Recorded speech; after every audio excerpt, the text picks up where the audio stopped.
제목 같이 읽겠습니다. 죄를 사하시는 예수님. 마가복음 2장 1절에서 12절의 말씀을 본문으로 하나님 말씀 함께 나누도록 하겠습니다. 하나님 나라라는 것은 원래 죄가 없는 나라입니다. 그래서 예수님은 중풍병자를 메고 온 사람들의 믿음을 보시고 병을 고쳐주시기 전에 무리들 앞에서 중풍병자의 죄사함을 먼저 선포하셨습니다. 사실 예수님이 이 땅에 오신 가장 중요한 목적은 인간의 죄를 사해 주시기 위함이었습니다. 십자가의 죽으심도 그 때문이었습니다. 죄를 사하는 것은 오직 하나님만 할 수 있는 일이었기에 예수님의 메시아 되심을 깨닫지 못한 서기관들은 중풍병자에게 죄가 사해졌다고 선포하신 예수님을 신성모독으로 여겼습니다. 그런 서기관들의 마음을 아시고 예수님은 어찌하여 너희들 마음에 그런 생각을 하느냐 하시면서 그들에게 이런 질문을 던지십니다. 내 죄사함을 받았다 하는 말과 일어나 내 침상을 가지고 걸어가라 하는 말 중에 어떤 것이 쉽겠느냐. 사실 이 둘 다 인간에게는 불가능한 일입니다. 그래서 쉬운 게 아니라 불가능한 일입니다.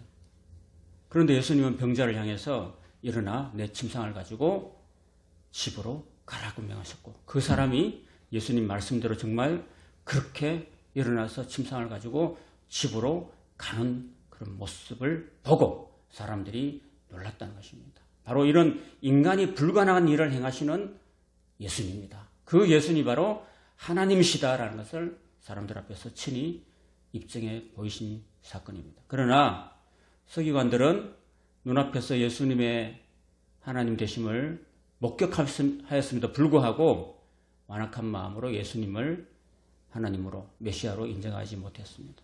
결국은 불신앙과 배척으로 예수님을 십자가에 죽이는 데까지 나아갑니다. 예수님은 그들의 완악함을 책망하십니다. 마가복음 3장 6절입니다. 그래서 그들은 마치 40년 동안 날마다 하나님의 기적을 보고서도 완악한 마음으로 하나님 믿지 않고 멸망당한 이스라엘 백성들과 같다라는 것이 바로 오늘 본문의 내용입니다. 1절입니다. 수일 후에 예수께서 다시 가버나움에 들어가시니 집에 계시다는 소문이 들린지라. 수일 후에라는 말은 마가복음 1장 45절 이후에 예수님께서 드러나게 동네로 들어가셔서 복음을 전하지 못했습니다. 한동안 상황이 잠잠해지길 기다리다가 이제 그런 와중에 시간이 얼마나 흘렀다라는 것입니다. 그 중에 예수님이 다시 가버나움에 어느 집에 들어가셨는데 그 소문도 금방 갈릴리 마을에 퍼져나갔다는 것이죠. 많은 사람이 모여서 문 앞까지도 들어설 자리가 없게 됐는데 예수께서 그들에게 도를 말씀하시더니, 도라는 것은 여기 헬라의 로고스라고 되어 있습니다. 로고스라는 것은 말씀이고 말씀은 곧 복음이고 그 복음은 곧 예수님입니다. 예수님의 소원은 항상 이 도, 하나님 말씀인 복음을 전하는 데 있었습니다. 그 이유는 사람들이 진리의 말씀을 들음으로 믿음이 생기고 그 믿음을 통해서 예수님은 구원의 능력을 행하실 수 있었기 때문입니다. 예수님이 병을 고쳐주시고 귀신을 쫓아내신 이런 이적들은 부차적인 그런 목적이었습니다. 사람이 기적을 많이 본다고 세계하는 것이 아니거든요. 그 예로서 기적을 가장 많이 행했던 이 가버나움 마을이 예수님을 믿지 않고 영접하지 않았기 때문에 예수님은 이 가버나움을 향해서 굉장히 책망하셨습니다.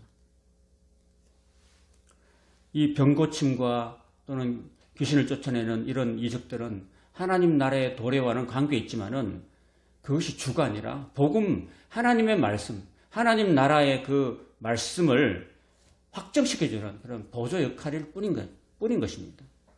그래서 말씀과 이적 중에서 말씀이 주고 그리고 이적은 계기죠.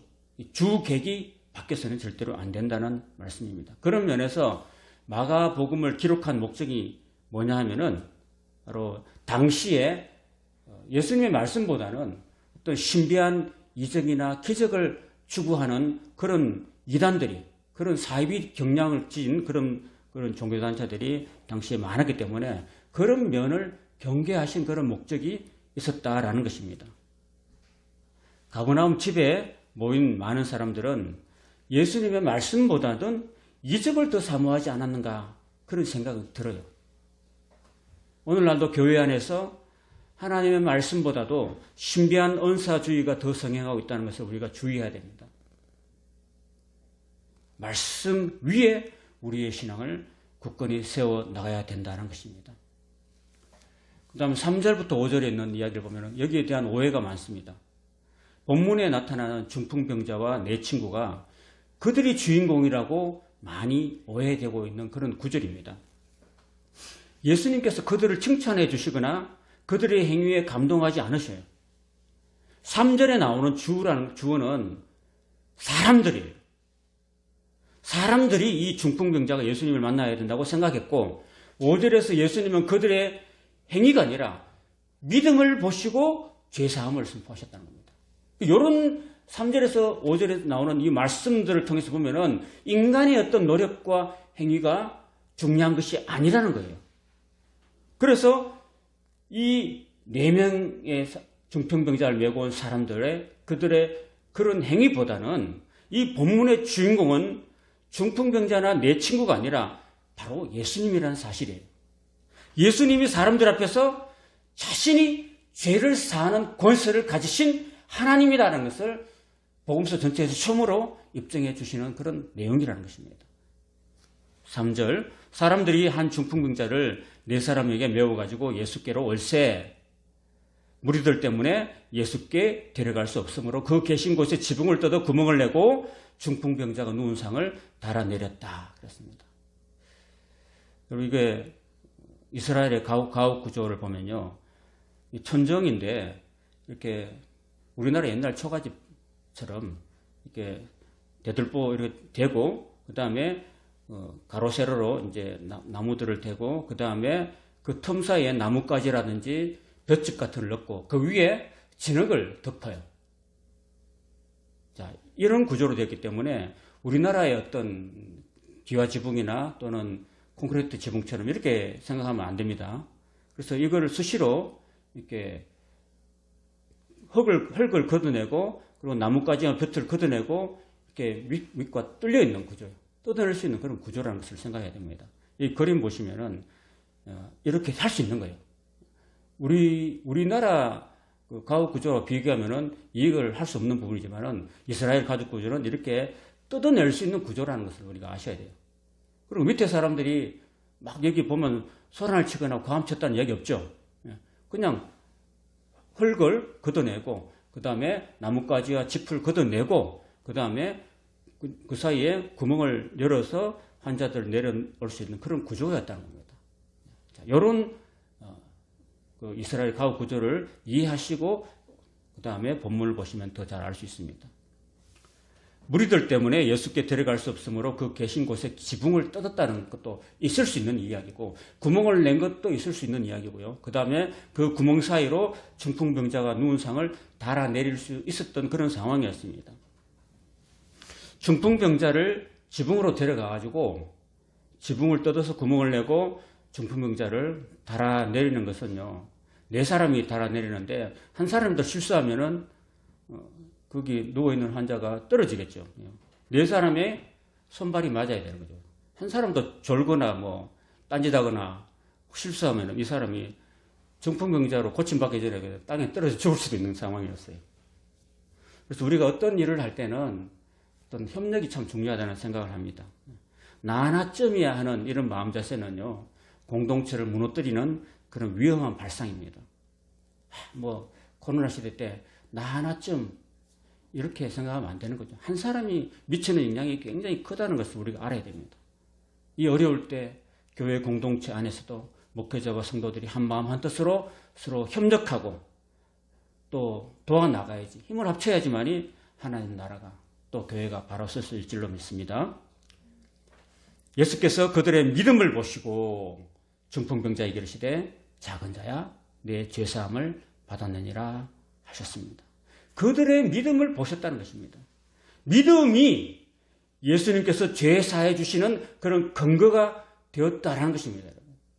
믿음이 굉장히 중요한 거예요. 믿음이. 그래서 믿음에 대한 강조가 굉장히 많습니다. 믿음으로 구원받고, 믿음으로 병고침받고, 믿음으로 예수님의 기적을 경험하는 사건들이 복음서에 많이 나와 있습니다.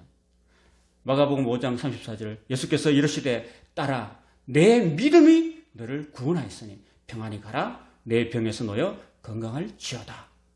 마가복음 5장 36절, 예수께서 그 하는 말을 곁에서 들으시고 회당장에게 이르시되 두려워하지 말고 믿기만 하라. 마가복음 9장 23절, 예수께서 이르시되 할 수 있거든이 무슨 말이냐. 믿는 자에게는 능치 못할 일이 없느니라. 마가복음 10장 52절, 예수께서 이르시되 가라. 내 믿음이 너를 구원하였느니라 하시니 그가 곧 보게 되어 예수를 길에서 따르니라. 그래서 이런 믿음이라는 것은 굉장히 예수님 앞에 나아갈 때 우리가 가져야 될 정말 필요한 요소라는 것입니다. 오늘 우리에게 정말 이런 믿음이 있는가를 우리가 살펴봐야 됩니다. 여러분, 믿음은 어디서 나온다고 말씀드렸습니까? 로마서 10장 17절에 믿음은 들으면서 나고 들음은 그리스도의 말씀으로 말미암았다고 말씀하고 있습니다. 그래서 오늘도 우리가 하나님 말씀을 늘 가까이 해야 되고 그 말씀을 잘 듣고 듣는 귀가 열려서 잘 듣고 깨달아서 그때 믿음이 생겨나고 그 믿음을 내가 갖고 있어야지만이 하나님 앞에서 하나님의 놀라운 기적도 우리가 경험할 수 있다는 사실인 것입니다. 작은 자야 내 죄사함을 받았느니라. 여러분, 이 환자, 이 작은 자의 병은 어디에 기인하고 있다는 말씀입니까? 죄에 기인하고 있다는 것입니다. 요한복음 5장에 나타나는 38년 된 베데스다 연못가의 그런 환자가 있었잖아요. 그 환자를 예수님이 고쳐주셨잖아요. 고쳐주시고 나서 나중에 다시 한번 만나요. 만나는데 예수님께서 그 고침받은 38년 된 환자에게 뭐라고 말씀하시냐면은 병이 재발하지 않도록 다시 죄를 짓지 말라고 말씀하셨습니다. 그것은 어떤 의미를 가졌냐면은 그가 또다시 재발하는 것은 죄를 짓는다면 재발한다는 거예요. 그래서 그가 38년 동안 정말 꼼짝도 못했던 그 원인이 죄에 있었다라는 것입니다. 모든 100%의 모든 질병들이 죄에 있다고는 말씀드릴 수 없지만은 어느 정도 죄는 바로 병을 유발한다는 사실을 말씀하고 있는 것입니다. 오늘 이 중풍병자나 베데스다 연못가의 38년 된 병자나 이런 병자들의 모습을 볼 때 죄가 병과 관련됐다는 말씀을 해주시고 있는 것입니다.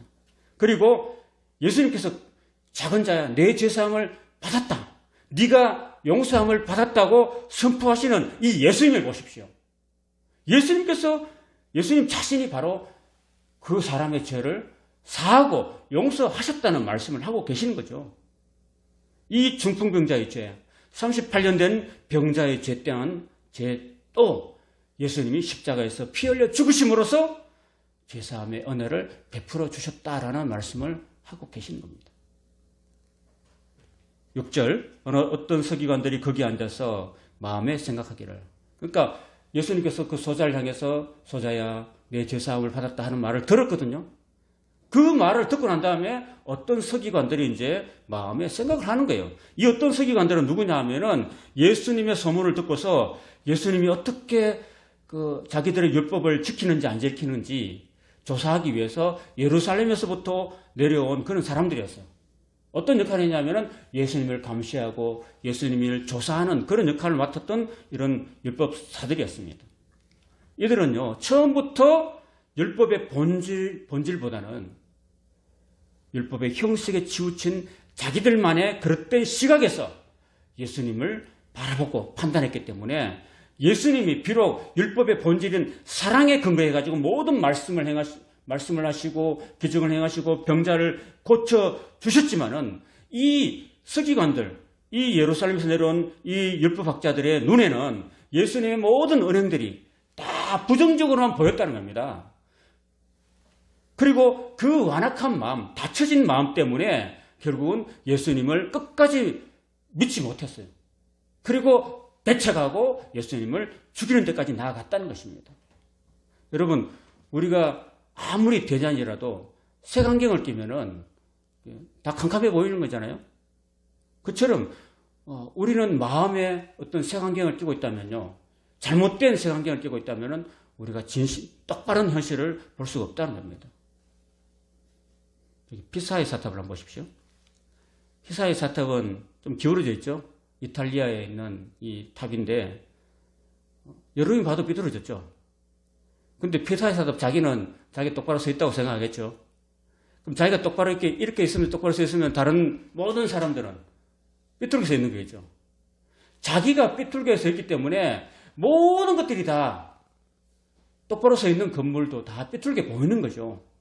그처럼 이 서기관들, 종교 지도자들은 자기들이 삐뚤은 마음을 가지고 있었기 때문에 예수님이 아무리 올바르게 서 있어도 자기들의 눈에는 삐뚤게 보이는 거죠. 자기들이 삐뚤은 걸 모르고. 그래서 항상 자기들의 고정관념, 자기들의 패러다임 벗어나지 못하고 율법의 그 형식만 치중했던 그런 자신들의 어떤 그릇된 패러다임에서 벗어나지 못했기 때문에 결국은 예수님을 배척하고 불신앙하고 죽이는 데까지 이르게 되었다는 것입니다. 그러면서 그런 마음 자세로 이제 예수님이 과연 저 사람이 도대체 누구길래 자기가 하나님이라고 하는가? 죄를 사하는 것은 하나님만 할 수 있는데 라고 하면서 예수님을 인정하지 못하고 있는 것입니다. 그런 마음을 예수님이 아신 거죠. 이 사람이 어찌 이렇게 말하는가? 신성모독이라도 오직 하나님 한 분 외에는 누가 능히 죄를 사겠는가? 이런 식으로 생각을 했다라는 것입니다. 그래서 한마디로 말하면 이 서기관들은 예수님이 메시아이고 하나님이시다라는 것을 깨닫지 못했습니다. 그들은 일생 율법을 연구하는 학자들이었지만은 완악한 마음 때문에 하나님이신 예수님을 똑바로 볼 수가 없었던 겁니다. 구약의 광야의 백성들과 다를 바가 없었다는 것입니다. 여러분, 광야의 백성들은 40년 동안 지내면서 하나님의 기적들 날마다 경험했잖아요. 날마다 아침마다 만나가 내려지고, 그리고 낮에는 구름 기둥으로 밤에는 불 기둥으로, 그리고 아무 무기도 안 든 이스라엘 백성들을 미디안 모든 적들을 물리치시고 바산악 옥과 아모리아 시온을 물리치시고 결국은 가나안 땅까지 인도하시는 그 하나님의 능력을 날마다 경험하면서도 그들은 불신앙으로 광야에서 죽고 말았던 것입니다. 왜 그렇게 되었느냐? 왜 이스라엘 백성들이 여호수아와 갈렙에는 다 20세 이상이 다 죽었느냐 하는 것을 모세는 신명기 29장 3절과 4절에서 그 이유를 이야기하고 있습니다. 신명기 29장 3절과 4절 같이 읽겠습니다. 곧 그 큰 시험과 이적과 큰 기사를 내 눈으로 보았느니라. 그러나 깨닫는 마음과 보는 눈과 듣는 귀는 오늘 여호와께서 너희에게 주지 아니하셨느니라 라고 모세를 통해서 말씀해 주고 있습니다. 여러분, 우리가 눈이 있고 귀가 있고 마음을 갖고 살잖아요. 그렇지만 다친 눈과 다친 귀와 우리 마음이 완악해진 그런 마음으로 사는 것은 의미가 없는 거예요. 그보다 더 중요한 것은 영적으로 우리의 눈과 귀와 마음이 열려지는 게 중요한 거라는 것입니다. 보는 눈, 듣는 귀, 깨닫는 마음을 가진 사람만이 하나님을 볼 수 있고 성령이신 예수님을 따라갈 수가 있다라는 말씀인 것입니다. 그렇게 보는 눈과 듣는 귀와 깨닫는 마음을 누가 주십니까? 하나님이 주신다는 겁니다. 하나님이 우리한테 안 주시면 안 되는 거예요. 그러니까 우리가 믿음을 가지고 따라갈 수 있는 것은 바로 하나님의 은혜라는 거죠. 사도행전 16장 14절에 보시면 이런 말씀이 기록되어 있습니다. 두아디라 시에 있는 자색 옷감 장사로서 하나님을 섬기는 루디아라 하는 한 여자가 말을 듣고 있을 때, 바울의 말을 듣고 있을 때 주께서, 하나님께서 그 여인의, 그 루디아라는 여인의 마음을 열어주셨습니다. 그래서 많은 여인들 중에서 바울의 말을 깨닫고 그 열린 마음으로 듣고 바울을 따르고 하나님 말씀을 따르게 하신 분이 바로 하나님이라는 사실입니다. 마음을 열어주셨다는 겁니다.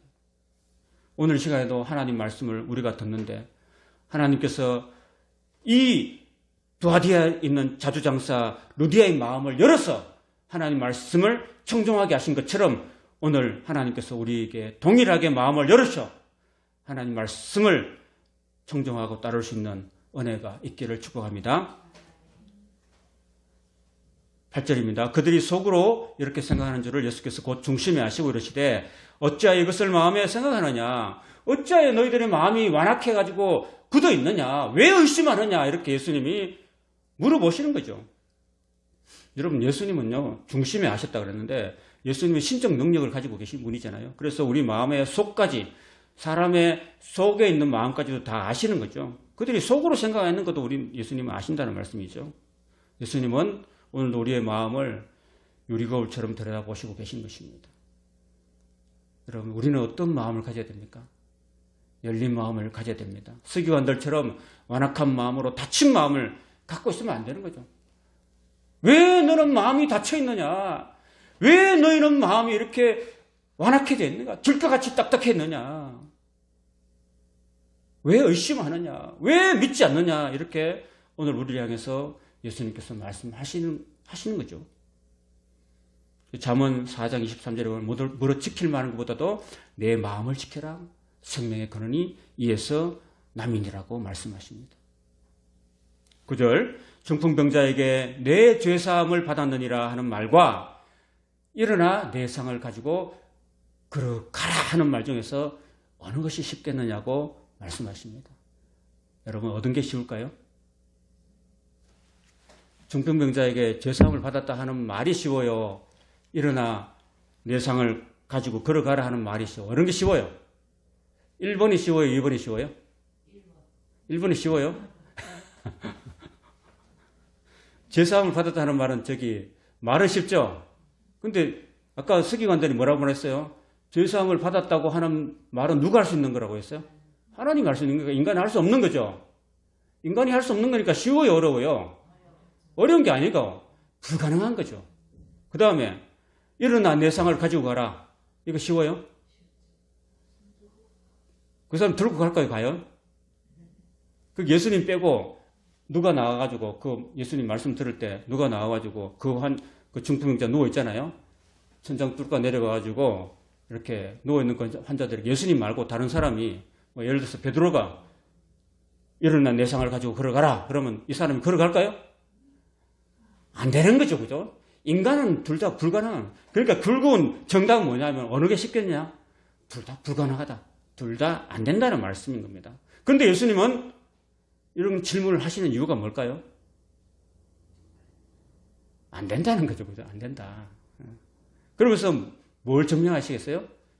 인간에게 안 되는 일을 내가 보여주시겠다고, 내가 나타내 보여주겠다고, 내가 하나님이라는 것을 보여주겠다고 암시하는 거잖아, 그죠?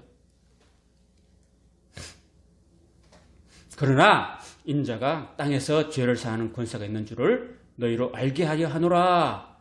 목적을 말씀하셨죠, 그죠? 그래서 예수님이 바로 하나님이라는 사실을 보여주겠다고 하시는 거잖아요. 그러면서 실제로 중풍병자에게 말씀하는 거죠. 그런데 여기서 우리가 살펴보고 할 것은 인자라는 말이에요. 인자.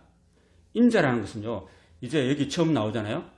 마가복음 2장 10절에 처음 인자라는 말이 나오는데, 그 다음에 이제 복음서가 점점 진행 갈수록, 여러분 마가복음 16장까지 됐잖아요.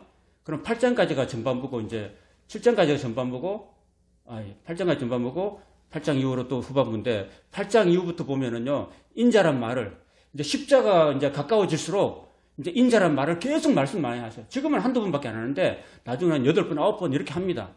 그 인자라는 말이 어디서 나오냐면은 구약의 다니엘서에 나오는 말씀입니다. 다니엘서 7장에 있는 말씀인데, 그 인자라는 말 속에는 어떤 의미가 있냐면은 바로 고난받는 그런 역할을 드러내시기 위함이었던 겁니다.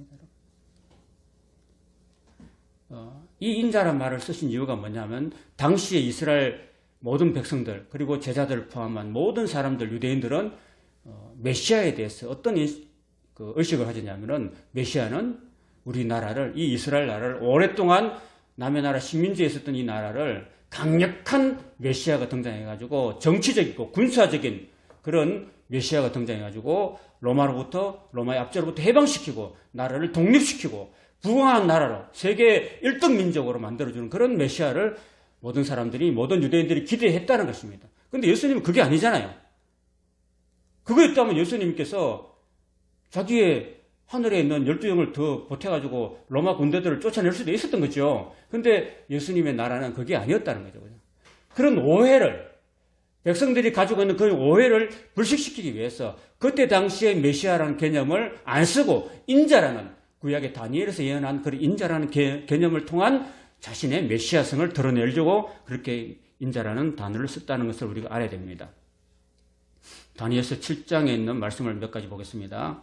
그가 장차, 여기서 말하는 그라는 것은 사탄이에요. 사탄이 장차 지극히 높으신 이를 말로 대적하며 또 지극히 높으신 이의 성도를 괴롭게 할 것이며, 그가 또 때와 법을 고치고자 할 것이며, 성도들은 사탄의 손에 붙임받아서 한때 두때 반때를 지내리라. 그 어떤 고난의 때가 있다는 겁니다. 고난의 때. 고난과 핍박의 때가 있다는 것이죠. 그러나 심판이 시작되면 그런 권세를 빼앗기고 완전히 멸망될 것이다. 그래서 사탄이 최종 그런 최후의 심판 때가 되면은 이제 권세를 뺏기고 완전히 멸망하게 될 것이다 라는 이야기를 하고 있는 거죠. 그러니까 최후의 심판 전에 예수님 십자가에 못 박혀 죽으시는 고난을 당하시고 성도들도 고난을 당해야 된다는 그런 이야기를 하고 있는 거죠. 그 다음에 나라와 권세와 온 천하의 나라들의 위세가 지극히 높으신 이 거룩한 백성에게 붙임받으니 그의 나라는, 하나님의 나라는 영원한 나라이고 모든 권세 있는 자들이 다 그를 복종하며 섬기게 될 것이다 라고 말씀하고 있습니다. 그리고 제가 거꾸로 얘기했어요. 제가 25절부터 28절까지 먼저 읽고 앞에 먼저 13절을 이야기하면은 다니엘이 인자라는 이야기를 여기서 합니다. 내가 또 밤에 환상 중에 보니 인자 같은 이가, 여기 인자 같은 이가 누굴까요? 예수님인 거죠. 예수님이 인자, 여기서 다니엘은 인자 같은 이라고 이야기하고 있습니다. 하늘 구름을 타고 와서, 이건 뭘까요? 하늘 구름을 타고 온다는 게 무슨 뜻입니까? 재림이죠, 예수님이. 그죠? 예수님이 그 감람산에서 구름 타고 올라가셨잖아요. 그리고 왜 이렇게 보느냐. 다시 구름 타고 다시 올 것이라고 얘기하셨잖아요. 그죠? 사도행전에. 그러니까 하늘 구름을 타고 온다고 벌써 구약의 다니엘이 예언하고 있는 거죠. 그러니까 예수님의 재림을 말씀하고 있는 거예요. 예적부터 항상 계신 이에게 나아가 그 앞으로 인도됨에 그에게 권세와 영광과 나라를 주고 모든 백성과 나라들과 다른 언어를 말하는 모든 자들이 그를, 예수님을 섬기게 하였으니 예수님의 권세는 소멸되지 아니하는 영원한 권세요. 예수님의 나라는 멸망하지 아니할 것이라. 그래서 결국은 예수님이 인자라는 용어를 아까 10절에 이야기했던 이유는 그 인자가 바로 그죠. 그런 고난을 받고 십자가에 죽으시고 부활하고 난 다음에 다시 재림하시는, 영광 중에 재림하시는 그런 메시아다는 그런 말씀을 나타내기 위해서 인자라는 이야기를 하고 있었다는 것입니다. 10절. 그러나 인자가 땅에서 죄를 사하는 권세가 있는 줄을 너희로 알게 하노라 하셨다는 것입니다. 그래서 땅에서 죄를 사하는 권세라고 그랬습니다. 그럼 반대는 뭘까요? 하늘에서 죄를 사하는 권세가 있다는 거죠. 그죠? 그죠? 하늘에서 죄를 사하시는 분은 누구예요? 하나님이잖아요. 그죠? 그럼 예수님 지금 육신이 되셔서 지금 땅에 계시잖아요. 현재 땅에 계시면서 지금 죄를 사하시는 권세. 그러니까 하나님의 권세, 하늘에서 죄를 사하시는 하나님의 권세와 대등한, 동등한 권세를 지금 예수님이 그 땅에 계실 동안에도 동등한 권세가 있다라는 것을 말씀하고 계시는 거죠. 그죠? 그러면서 중풍병자에게 말씀하십니다. 내가 내게 이르노니 일어나 네 상을 가지고 집으로 가라. 그렇게 말씀하셨습니다. 자, 이걸 좀 더 여러분 다 이해하셨겠지만 좀 더 쉽게 풀어주자면은 예수님이 이 말씀하시는 건 뭐냐면요. 너희는 내가 죄사하는 권세를 갖지 못한 것처럼 왜 의심하느냐고 지금 누구한테 말하냐면은 서기관들한테 말하고 있는 거예요. 서기관들 향해서 지금 이런 말씀을 하고 보여주시는 거거든요. 너희 서기관들아, 잘 들어봐라. 이 사람이 병들었다면은 이 사람이 죄가 있기 때문이고, 그가 용서를 받지 못한다면은 병을 고침받을 수 없다고 너희들이 생각하고 있지 않느냐. 자, 그러면은 내가 하는 걸 잘 봐라. 하시면서 이 말씀을 하신 거예요. 그리고 일어나 내 상을 가지고 가라. 명하신 거죠. 그러면 그가 병을 고침받고 그의 죄가 용서받았다는 것을 나타내려면 이 말대로 돼야 되는 거예요. 그죠? 그래서 이 사건을 통해서 예수님 자신이 바로 사죄의 권세를 가지신 메시아고 하나님이시라는 것을 나타내려고 하신 거예요. 12절 같이 읽겠습니다. 그가 일어나 곧 상을 가지고 모든 사람 앞에서 나가거늘 그들이 다 놀라 하나님께 영광을 돌리며 이르되 우리가 이런 일을 도무지 보지 못하였다 하더라. 그가 일어나 곧 상을 가지고 나갔다는 것입니다. 여러분, 세상적인 치유, 여러분이 병원에 입원했을 때 뭐 어떤 병이든 입원했을 때는요 며칠 걸리잖아요. 적어도 입원하고 또 링거 달고 약 먹고 주사 맞고 이렇게 며칠 걸리잖아요. 치료 과정이 있잖아요. 그런데 여기서 곧이란 말은요 금방이라는 거예요. 일어나 가지고 가라고 말씀하시니까 곧 금방 진행이 됐다는 거예요. 무슨 회복 기간도 없었던 거예요. 뭐 죽을 먹는다든지 뭐 밥을 한 그릇 먹었다니 그게 없으면 곧바로 이 사람이 그죠. 그냥 누우셨잖아요. 4명의 중풍의자가 그게 매달고 오지 않았더라면 꼼짝도 못하는 이 사람이 정말 사지백체 꼼짝도 못하는 이 사람이 금방 일어나가지고 사지백체가 일어나서 자기 침상을 들고 갔다는 거예요. 이거는 뭡니까? 세상적인 치유하고 다른 거죠. 인식 하나님의 신적인 치유가 그에게 임했다는 것입니다. 그 신적인 치유를 행하신 분은 바로 예수님이라는 것을 말씀해 주고 있는 거예요. 예수님 자신이 내가 이렇게 행하는 것은 내가 곧 하나님이다라는 것을 그 서기관들과 모든 사람들 앞에서 보여주신 겁니다. 그러니까 다 놀란 거죠. 그죠? 그리고 그들이 놀라면서 뭔 말을 했습니까? 우리가 이런 일을 도무지 보지 못했다. 당연하죠. 그죠? 아무도 본 거이 없잖아요. 그죠? 예수님만이 유일하게 이 땅에 육신이 되셔서 오셨잖아요. 하나님만이 할 수 있는 일인데 누가 받겠습니까? 아무도 못 받는. 구약시대 때 하나님께서 이 땅에 육신이 되어서 오셨습니까? 안 오셨잖아요. 선지자들 통해서 말씀하시고 능력을 행하셨지. 예수님이 이 땅에 오셔서 이렇게 행하신 것은 처음인 거죠. 처음. 당연한 거죠. 근데 다 놀랐다고 그랬는데 안 놀란 사람이 있었어요. 누굴까요? 서기관들이겠죠. 그리고 이런 기적을 행하셔도 사실은 안 믿는 거예요, 여러분. 서기관들 안 믿잖아요, 그죠? 다 놀랐을 뿐이지 안 믿는 거예요. 기적이 일어나면 사람이 다 놀라죠.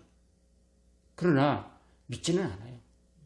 그래서 예수님이 아까 1절, 2절에 보면은 다시 가버나움에 들어가서 집에 들어가셨는데 그들에게 뭘 말씀하셨어요? 도를 말씀하셨다는 거죠. 기적을 행하셨다고 하지 않잖아요. 그죠? 도를 말씀하셨다는 거예요.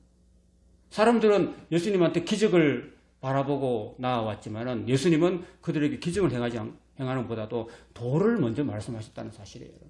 아무리 기적을 많이 행하셔도 그 기적 자체가 사람을 회개로 이끌거나 변화시키지 못한다는 한계점이 있다는 겁니다. 그래서 예수님이 그들을 직접 보여주셨지만은 강팍한 서기관들은 예수님을 끝까지 배척하고 믿지 않았다는 사실입니다. 마가복음 3장 5절 읽겠습니다. 그들의 마음이 완악함을 탄식하사 노하심으로 그들을 둘러보셨다 이렇게 기록하고 있습니다. 여기 그들이라는 것은요 서기관들, 율법학자들입니다. 여러분 서기관들의 마음이 길가와 같이 딱딱하게 굳은 마음이었기 때문에 하나님의 말씀의 씨앗이 그들 마음속에 뿌리 내릴 수가 없었다는 것입니다. 결국 그들은 열매를 맺지 못하고 결국은 예수님을 믿지 못하고 배척하고 예수님을 죽이는 데까지 나아갔다는 것입니다. 오늘 이 말씀을 통해서 하나님 우리에게 무슨 말씀을 주시고 있습니까? 구약의 예를 들어서 말씀을 하고 정리를 하겠습니다. 신약 히브리 3장 7절에 보면 구약의 백성들에 관해서 이야기하고 있습니다. 그러므로 성령이 이르신 바와 같이 오늘 너희가 그의 음성을 듣거든 광야에서 시험하는 날에 거역하던 것 같이 너희 마음을 완고하게 하지 말라고 이야기하고 있는 것입니다. 지금 서기관들이 마음을 완고하게 하고 있잖아요. 그죠? 거기서 너희 열조가 나를 시험하여 정음하고 40년 동안 나의 행사를 보았느니라. 그러므로 내가 이 세대에게 노하여 이르기를 그들이 항상 마음이 미혹되어 내 길을 알지 못하는도다 하였고 내가 노하여 명시한 바와 같이 그들은 내 안식에 들어오지 못하리라 하였다 하였느니라. 형제들아 너희는 삼가 혹 너희 중에 누가 믿지 아니하는 악한 마음을 품고 살아계신 하나님에게서 떨어질까 조심할 것이요. 오직 오늘이라 일컫는 동안에 매일 피차 권면하여 너희 중에 누구든지 죄의 유혹으로 완고하게 되지 않도록 하라. 우리가 시작할 때 확신한 것을 끝까지 견고히 잡고 있으면 그리스도와 함께 참여한 자가 되리라. 성경에 일렀으되 오늘 너희가 그의 음성을 듣거든 경노하시게 하던 것 같이 너희 마음을 완고하게 하지 말라 하였으니 듣고 경노하시게 하던 자가 누구냐? 모세를 따라서 애굽에서 나온 그 이스라엘 백성들이 아니냐고 이야기하고 있는 겁니다. 또 하나님이 40년 동안 누구에게 노하셨느냐? 그 이스라엘 백성들을 마음이 완악했던 그 이스라엘 백성들이었습니다. 그들의 시체가 광야에 엎드려진 범죄한 자들에게가 아니냐? 또 하나님은 누구에게 명시하사 그의 안식에 들어오지 못하리라 하셨느냐? 곧 순종하지 아니하는 자들에게가 아니냐? 이러보건대 그들이 믿지 아니하므로 능히 들어가지 못한 것이라 라고 말씀합니다. 정리를 하겠습니다. 여러분, 하나님 나라는 죄가 없는 나라라는 것입니다. 죄로 가득한 메시아로 이 땅에 메시아로 오신 예수님이 가장 먼저 하신 일이 바로 죄사함을 이루는 그런 일이었습니다. 그래서 중풍병자를 메고 온 네 사람들의 믿음을 보시고 병을 고치기 전에 뇌죄 사함을 받았다고 선포하셨던 것입니다.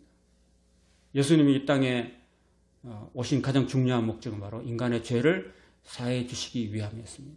십자가의 죽으심도 그 때문이었습니다. 이 죄를 사하는 것은 오직 하나님만 할 수 있는 일이었다는 것입니다. 그런데 예수님이 그 죄사함을 직접 보여주신 거죠.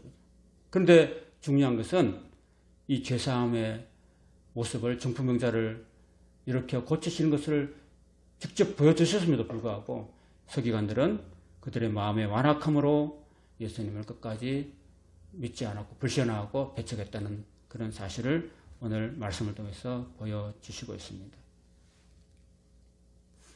한 가지 이화를 드리고 마칩니다. 아메리칸 인디안들이 남긴 상형 문자에 따르면은 어린이의 마음은 세모로 해놨대요. 어른의 마음은 동그라미. 그래서 어린이들이 죄를 지으면은 마음이 아픈 이유를 설명할 때 세모꼴 그 양심이 죄를 짓는 만큼 회전하면서 그 뾰족한 모서리로 그 아이의 마음을 끌기 때문이라고 생각했어요. 그러나 살아가면서 이 모서리가 점점 떨어져서 둥글둥글하게 변하고 그래서 어른이 되면은 잘못을 범해도 아픔을 별로 느끼지 못하게 된다고 그래 여겼다는 것입니다. 사실 어린이의 마음은 작은 일에도 아픔을 느끼는 거죠. 또 순수하고 정직했던 젊은이가 나이가 들면서 양심의 가책을 잘 느끼지 못하는 무딘 사람으로 변하는 것을 우리가 보는 거죠. 오늘 우리는 이 각박한 세상에서 척박한 세상에 살면서 우리의 마음이 이 바리새인과 서기관들처럼 어두워지고 있지는 않는지, 우리의 마음이 닫혀 있고 눈이 닫혀 있고 귀가 닫혀 있지는 않는지, 오늘 하나님의 음성이 들려지는 이 시간에 하나님 우리의 마음을 열어주소서, 우리의 눈을 열어주소서, 우리의 귀를 열어주시고 우리가 하나님을 보고 하나님의 진리를 볼 수 있도록 도와주십시오. 바리새인과 서기관처럼 완악한 마음으로 주님을 배척하는 불신앙의 사람들이 되지 않도록 도와주옵소서.